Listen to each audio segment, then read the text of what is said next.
Hello students, ये जो आपकी क्लास है ये है मैकेनिकल फिजिक्स के लिए और सब्जेक्ट हमारा RS refrigeration and air conditioning. तो जो रेफ्रिजरेशन एयर कंडीशनिंग की जो हमारी लास्ट क्लासेस हुई थी उसमें हमने डिस्कस किया था रेफ्रिजरेशन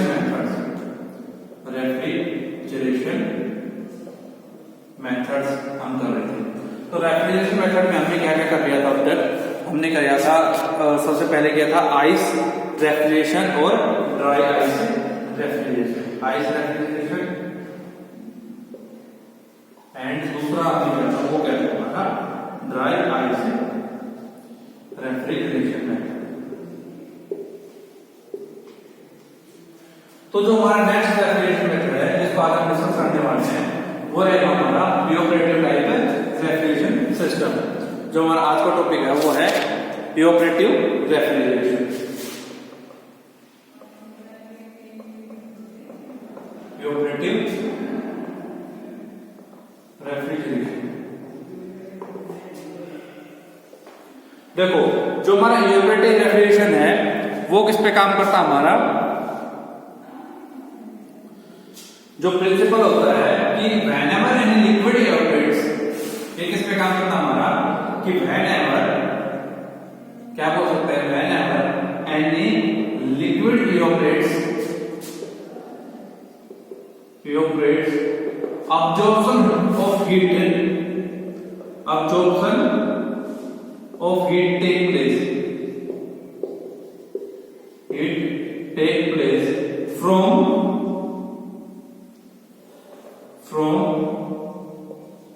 its surrounding। कि क्या कहता है कि व्हेनेवर एनी लिक्विड इवैपोरेट्स, कि जब भी कोई लिक्विड हमारा इवैपोरेट करता है तो वो क्या करता है कि जो उसके सराउंडिंग में है जितनी हीट होती है उसको अब्जॉर्ब कर लेता है। और जो ये हीट होती है हमारी वो कितनी होती है? हमारी liquid latent heat of evaporation. और जो हीट होती है ये कितनी को लेके आता है कि वो हीट होती है हमारी लेटेंट हीट ऑफ इवैपोरेशन। कि अगर फॉर एग्जांपल जैसे हमने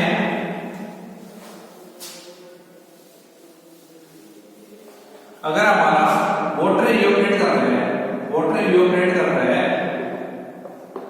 तो वो इवैपोरेशन की कितनी लेके जाएगा उसके सराउंडिंग से, जितनी वाटर की हमारी क्या होती है लेटेंट हीट होती है, जितनी उसकी लेटेंट हीट होती है उतनी हीट को क्या करेगा इवैपोरेट करेगा।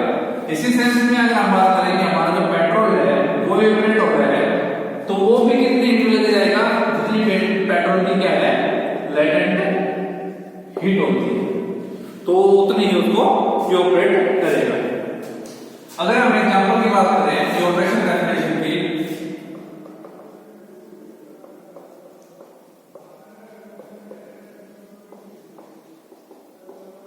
अगर इवैपोरेशन रेफ्रिजरेशन की बात करते हैं तो यह आपने कोई पिक्चर ले लिया या जाल ले लिया, पिक्चर या जाल, ठीक है, या कोई पानी का मटका लगा सकता है। तो इसमें हमने क्या कर दिया कि यहां पे हमने वाटर फिल कर रखा है। तो वाटर फिल करने के बाद इसमें जो पोर्स होते हैं, जो बारीक बारीक इसमें पोर्स होते हैं, किसी भी जो मिट्टी का जो बर्तन होता है या फिर मटका होता है उसमें जो पोर्स होते हैं उनसे क्या होता है कि हमारा जो वाटर ड्रॉपलेट्स होती है, जो हमारी जो वाटर ड्रॉपलेट्स होते हैं वो क्या हो जाती है, इससे बाहर आके इसकी जो सरफेस है इस पे इकट्ठा हो जाती है। जो सरफेस होती है इस पे हमारी क्या हो जाती है इकट्ठा हो जाती है। उसके बाद क्या होता है कि जो आउटर सरफेस पे हमारा आउटर सरफेस में हमारी क्या होती है ड्राई एयर होती है। तो जो ड्राई एयर होती है उसके जब वो इससे ड्रॉपलेट्स के कांटेक्ट में आती है तो क्या होता है कि जो ये ड्रॉपलेट्स होती है ये हमारी क्या हो जाती है इवैपोरेट होना स्टार्ट होती है। ये क्या होती है इवैपोरेट होना स्टार्ट होती है। तो जब ये ड्रॉपलेट्स हमारी इवैपोरेट होंगी तो क्या काम है कि whenever any liquid evaporates absorption of heat take place from surrounding, तो अगर ये इवेपोरेट हो रही है तो अब्जॉर्प्शन एंड ऑफ हीट इसके जो सराउंडिंग है यहां पे वो क्या करेगा, हीट अब्जॉर्ब हो जाएगी। ठीक है, तो यहां से अगर हीट कम हो जाएगी तो इसके अंदर जो वाटर है उसका टेम्परेचर डाउन हो जाएगा और वो क्या हो जाएगा, कूल हो जाएगा, वो ठंडा हो जाएगा। तो ये होता है प्रिंसिपल ऑफ इवेपोरेशन।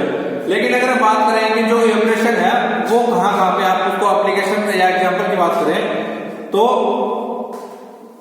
एग्जांपल देख लो कि जब हमें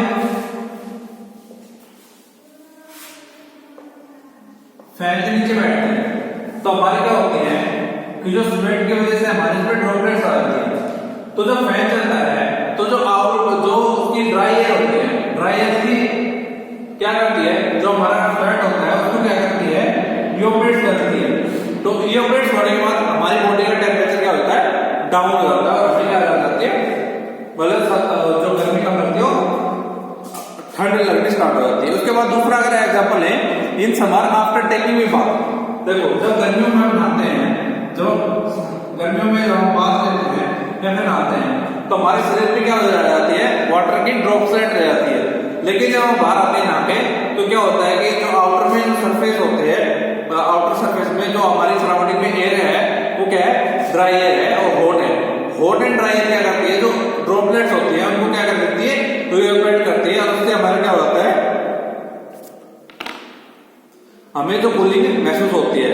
उसके बाद क्या होता है कि नेक्स्ट है कि जब मैंने ड्रॉप ऑफ पेट्रोल और spirit is put on the, देखो जब हमने हथेली में कोई ड्रॉप दे दी किसी पेट्रोल की या फिर स्प्रिट, तो वो क्या करती है, वो जो आउटर एयर है उसके कांटेक्ट में आने के बाद क्या कर जाती है, इवेपोरेट करना स्टार्ट कर देती है। और इवेपोरेट के साथ जो हमारी जितनी सरफेस उसके कांटेक्ट में था स्प्रिट या पेट्रोल के जो हमारी पाम का, तो क्या रहता है हमारे वहां पे कूलिंग, हमें ठंड महसूस होने लग जाती है। तो ये कुछ एग्जांपल है हमारे किसके, इवेपोरेशन रेफ्रिजरेशन के। इसके बाद जो हमारा आता है नेक्स्ट है वो है हमारा वेपर कंप्रेशन रेफ्रिजरेशन।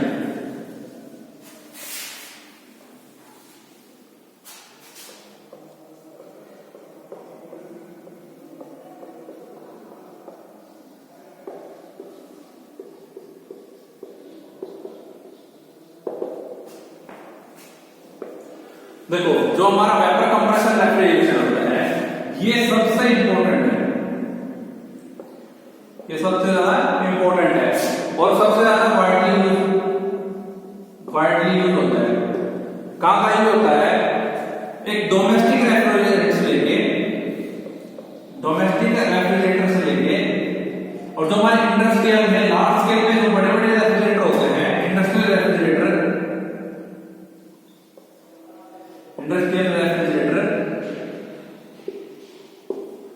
उनमें क्या यूज होता है, हमारा वेपर कंप्रेशन रेफ्रिजरेशन सिस्टम होता है।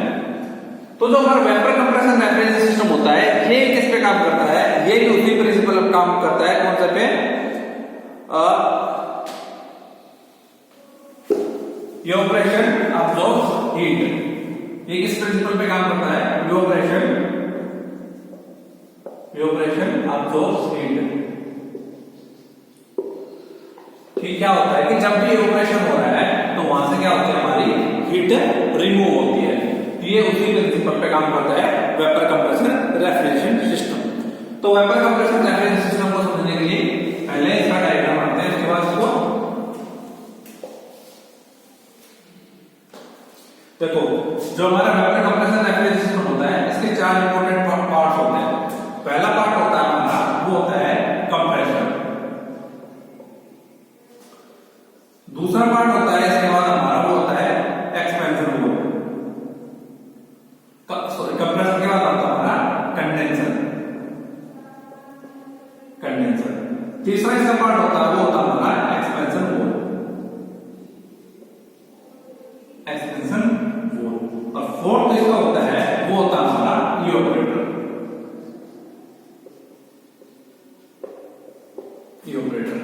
तो इसके जो मेन पार्ट होते हैं वो तो यही होते हैं कि compressor, condenser, expansion mode and evaporator. तो ये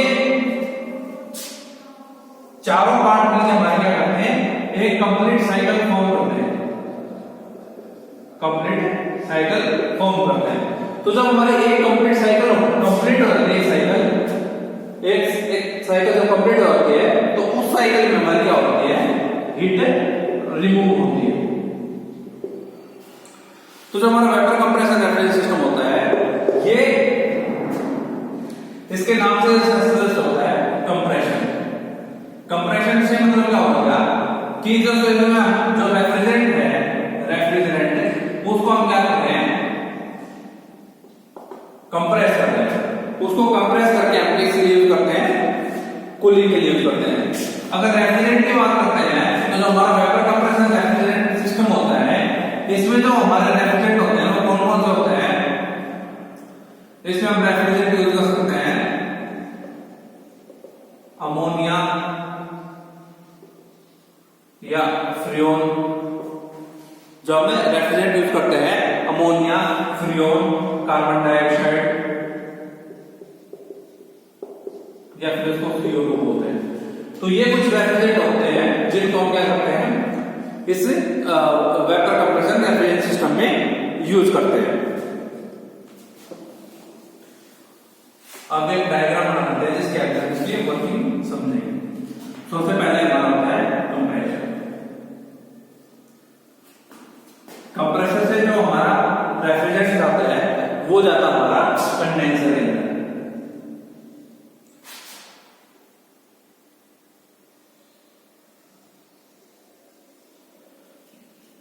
कंडेंसर से होने के बाद जाता है हमारा एक्सपेंशन बोर्ड, और एक्सपेंशन से बोर्ड से जाने के बाद हमारा जाता है इवेपोरेटर।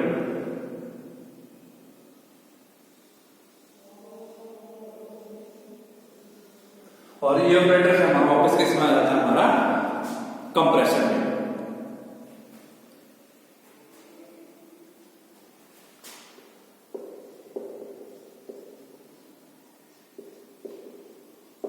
देखो सबसे पहले अगर हमारा यहाँ पे रेफ्रिजरेंट है कंप्रेसर के अंदर, कंप्रेसर के अंदर हमारा जो रेफ्रिजरेंट है तो उसकी कंडीशन क्या होगी, वो होगा हमारा low pressure and at low temperature. Low temperature, और वो कहां से आएगा, इवेपोरेटर से। तो इवेपोरेटर से अगर हमारा रेफ्रिजरेंट आ रहा है और कंप्रेसर को सक कर रहा है तो इस लाइन को हम बोलेंगे सक्शन लाइन, सक्शन लाइन। अब यहां से कंप्रेसर का फंक्शन क्या होता है, जो कंप्रेसर के अंदर जो low pressure and low temperature refrigerant इसके अंदर आया, यहां पे हमारा जो low temperature and low pressure refrigerant enter किया, तो जो कंप्रेसर का फंक्शन होता है, कंप्रेसर क्या करता है कि जो इसका टेम्परेचर और प्रेशर दोनों को इंक्रीज कर देता है और इसको डिस्चार्ज कर देता है। तो इस लाइन को बोलेंगे डिस्चार्ज लाइन। और यहां से जो निकलेगा, यहाँ पे जो हमारा रेफ्रिजरेंट निकलेगा, ये कंडीशन तो यहाँ पे एंटर की, और यहां से जो निकलेगी वो निकलेगा हमारा high pressure and high temperature refrigerant. तो यहां से हमारा क्या निकला, high pressure and high temperature refrigerant. Compressor ने क्या किया, इसके प्रेशर को बढ़ा दिया, उसके टेम्परेचर को इंक्रीज कर दिया। अब कंप्रेसर के बाद ये हमारा होता है कंडेंसर। तो कंडेंसर में क्या लगा होता है हमारा, या तो एयर का यूज करते हैं या वाटर का यूज करते हैं। कंडेंसेशन क्या होता है, कंडेंसेशन में क्या करते हैं, वेपर फॉर्म होती है गैस की या फिर किसी भी रेफ्रिजरेंट की, उसको किसमें कन्वर्ट कर देते हैं, लिक्विड फॉर्म में। ठीक है, तो यहाँ पे हमारे क्या होता है कि जो रेफ्रिजरेंट होता है कंडेंसर के अंदर, तो कंडेंसर का फंक्शन क्या होता है, इसको जो इसका प्रेशर है उसको तो उतना ही रखेगा ये हाई प्रेशर, लेकिन जो इसका टेम्परेचर है वो कम हो जाएगा और एक इसमें कन्वर्ट हो जाएगा, हमारा लिक्विड फॉर्म में कन्वर्ट हो जाएगा।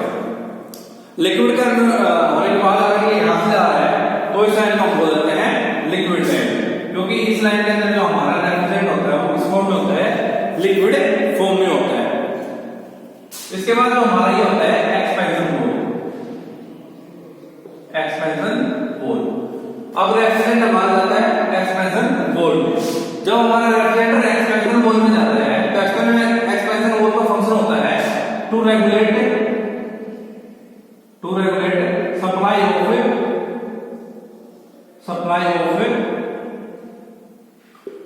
सप्लाई ऑफ रेफ्रिजरेंट, कि जो हमारे रेफ्रिजरेंट होता है इसकी सप्लाई को क्या करता है, ये रेगुलेट करता है। मतलब जो इवेपोरेटर लगा होता है हमारा, इवेपोरेटर को कितनी सप्लाई चाहिए उसको रेगुलेटर कौन करेगा, हमारा जो एक्सपेंशन पोल होता है ये उसको रेगुलेट करता है। तो रेगुलेट करने के बाद ये जो हमारा है रेफ्रिजरेंट किस फॉर्म में, यहाँ पे हमारा लिक्विड फॉर्म में है और लो प्रेशर हो गया, यहाँ पे प्रेशर ड्रॉप हो गया, तो liquid form low pressure refrigerant, low temperature low pressure refrigerant हमारे इसमें जाएगा किसके अंदर, जो हमारा इवेपोरेटर है उसके अंदर, जो इवेपोरेटर है उसके अंदर जाएगा। तो इवेपोरेटर के अंदर जो हमारा गया, तो इवेपोरेटर में क्या करेगा, जिस जगह को हमें ठंडा करना है, कूल करना है, तो उस जगह से क्या करेगा, ये हीट को ले लेगा, हीट को लेके वहां से निकल जाएगा। तो क्या इसका टेम्परेचर लो है और हीट यहाँ से क्या फ्लो करती है, हाई टेम्परेचर से लो टेम्परेचर की तरफ फ्लो करती है। तो यहाँ से इस जो हमारा इसकी हीट है जहाँ पे हमें कूलिंग करनी है, वहां की हीट को क्या करेगा, रेफ्रिजरेंट ले लेगा। अगर यहाँ से इसने हीट ले ली, तो हीट लेने के बाद जो कंडीशन यहाँ पे क्या एंटर की थी रेफ्रिजरेंट की, वो कंडीशन थी हमारी low pressure and low temperature, लेकिन किसमें फॉर्म में था, हमारा लिक्विड फॉर्म में था। अब लिक्विड फॉर्म यहाँ से हीट ले ली, तो हमारी जो लो प्रेशर किसमें कन्वर्ट हो गया, हमारा वेपर्स में। तो इवेपोरेटर से निकलने के बाद हमारा जो रेफ्रिजरेटर की कंडीशन होगी वो होगी हमारी low pressure and low temperature refrigerant. तो अगर यहाँ से हमारे लिक्विड फॉर्म किसमें कन्वर्ट होगी, वेपर फॉर्म में, तो हम क्या बात कर सकते हैं कि जो वेपर कंप्रेसर रेफ्रिजरेशन सिस्टम होता है वो हमारा हीट कम लेता है या कूलिंग कम करता है जब हमारा जो रेफ्रिजरेंट होता है वो लिक्विड फॉर्म से किस फॉर्म में कन्वर्ट हो जाता है, हमारा वेपर फॉर्म में कन्वर्ट हो जाता है। तो जब हमारा रेफ्रिजरेंट लिक्विड फॉर्म से वेपर फॉर्म में कन्वर्ट हो रहा है तो वो क्या कर रहा है, हीट ले रहा है, वो क्या कर रहा है, कूलिंग कर रहा है। अब वो हीट कब रिजेक्ट करेगा, ये जो हीट इसने ले ली, हीट कब लेता है वो इवेपोरेटर में, और छोड़ता है उसको कंडेंसर में। अब कंडेंसर में क्या करता है, जो हमारा हाई प्रेशर वेपर्स किसमें कन्वर्ट हो रही है, हमारी लिक्विड में कन्वर्ट हो रही है। तो हीट कब छोड़ेगा, जब हमारी वेपर किसमें कन्वर्ट हो रही है, लिक्विड में कन्वर्ट हो रही है। तो ये हीट को क्या करेगा, रिलीज करेगा। वो जो हमारी हीट रिलीज करेगा वो किसकी हेल्प करेगा, वाटर या एयर की, और हीट कहाँ रिलीज करेगा, सराउंडिंग रिलीज करेगा। तो ऐसे ही जो रेफ्रिजरेंट है ये साइकिल कंटिन्यू चलती रहेगी। जैसे पहले साइकिल में इसने कुछ यहाँ से हीट ली, हीट लेने के बाद तो ये जो इसकी फॉर्म है वो कन्वर्ट हो गई इसमें लो प्रेशर लो टेम्परेचर में। उसके बाद कंप्रेसर ने फिर से क्या किया, इसकी जो कंडीशन थी उसको क्या कर दिया, हाई प्रेशर हाई टेम्परेचर कर दिया। इसके बाद इसको हमने सप्लाई किया कंडेंसर में, कंडेंसर में सप्लाई करने के बाद कंडेंसर में फिर क्या हो गया, लिक्विड में कन्वर्ट हो गया, लिक्विड से फिर वापस एक्सपेंशन मोड में जाता है, एक्सपेंशन मोड से फिर इसमें क्या होता है, इवेपोरेटर में। कि मतलब ये साइकिल कंटिन्यू हमारी चलती रहती है जब तक कि हमारे यहाँ पे जो हमने डिजायर्ड कूलिंग इफेक्ट चाहिए वो हमें उसको नहीं लेगा, जब तक हमारा जो डिजायर्ड कूलिंग है नहीं हो जाती तब तक ये साइकिल हमारी कंटिन्यू रहती है। और यहाँ से अगर हमारा शक्कर है तो उसको बोलेंगे सक्शन लाइन, यहाँ पे हमारा जो कंप्रेसर डिस्चार्ज कर रहा है लिक्विड को तो इसको बोलेंगे डिस्चार्ज लाइन। यहाँ से हमारा रेफ्रिजरेंट है वो लिक्विड फॉर्म में है तो इस लाइन को बोलेंगे लिक्विड लाइन, और ये हमारा एक्सपेंशन मोड हो गया और ये इवेपोरेटर हो गया। तो ये तो था हमारा वेपर कंप्रेशन रेफ्रिजरेशन सिस्टम। इससे जो आ गया करेंगे नेक्स्ट लेक्चर।